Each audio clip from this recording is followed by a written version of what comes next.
जिंदगी ने जो कुछ भी दिया है उससे प्यार करो, जहां हो उसे स्वीकार करो और हर लम्हे को जी भर के जियो।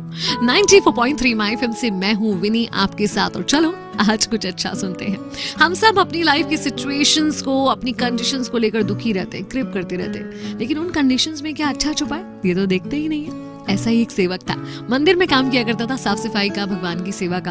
अपनी जिंदगी से बहुत दुखी, हैरान, परेशान कि ये सब कुछ मेरे साथ ही क्यों हो रहा है, वगैरह वगैरह सोचता रहता था। एक दिन उसने भगवान से कहा कि आपकी जिंदगी अच्छी है, आराम से एक जगह खड़े रहना है, कुछ नहीं करना है, मेरी जिंदगी देखो कितनी कठिन है। भगवान ने कहा ऐसा नहीं है, यहाँ मेरी जगह पर होना आसान नहीं है, बहुत कुछ मैनेज करना पड़ता है। उसने कहा कैसी बात करो आप, ऐसा है तो एक दिन आप मेरी जिंदगी जी के देखो और मैं आपकी जिंदगी जी के देखता हूँ। भगवान ने कहा नहीं भाई, मेरी जगह पे रहकर बहुत पेशेंस रखना पड़ता है, तुमसे नहीं होगा।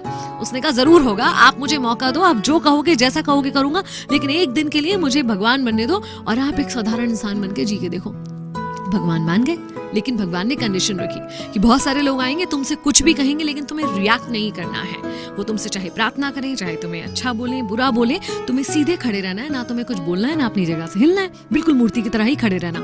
उसने कहा ठीक है, इसमें कौन सी बड़ी बात है, मैं कर लूंगा।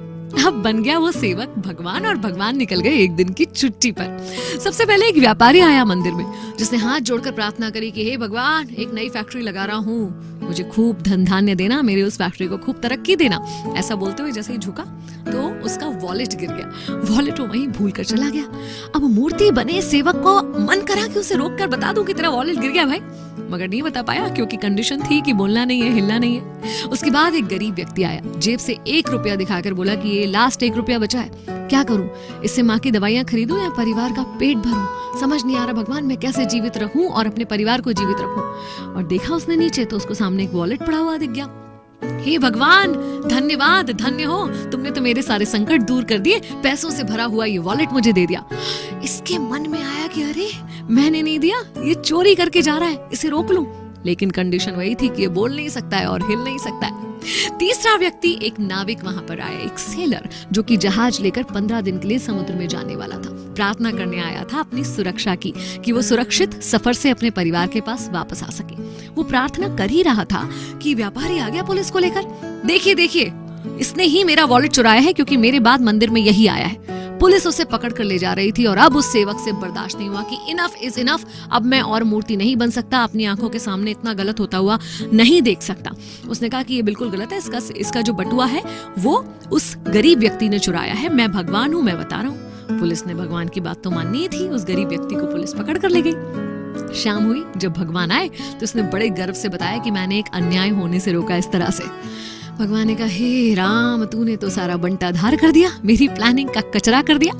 वो जो धनी व्यक्ति आया था उसने बहुत कुकर्म करके, काले कर्म करके पैसे को कमाया है। अगर उसका पैसा एक गरीब व्यक्ति के काम आता तो उसके पाप थोड़े कम हो जाते। उस गरीब के परिवार में कुछ पैसा आने से उसका परिवार पल पाता। और ये जो नाविक जिसे तुमने समुद्र में भेज दिया ना, वहां बहुत बड़ा तूफान आने वाला है, इतना बड़ा तूफान जिससे जिंदा बचकर आ नहीं सकता। अगर वो जेल चला जाता 15 दिन के लिए तो उसकी जान बच जाती। तब उस सेवक को एहसास हुआ कि ये सब कुछ तो शायद मैं सोच ही नहीं सकता था, मैं तो क्षणिक जो कुछ हो रहा था वही देख रहा हूँ।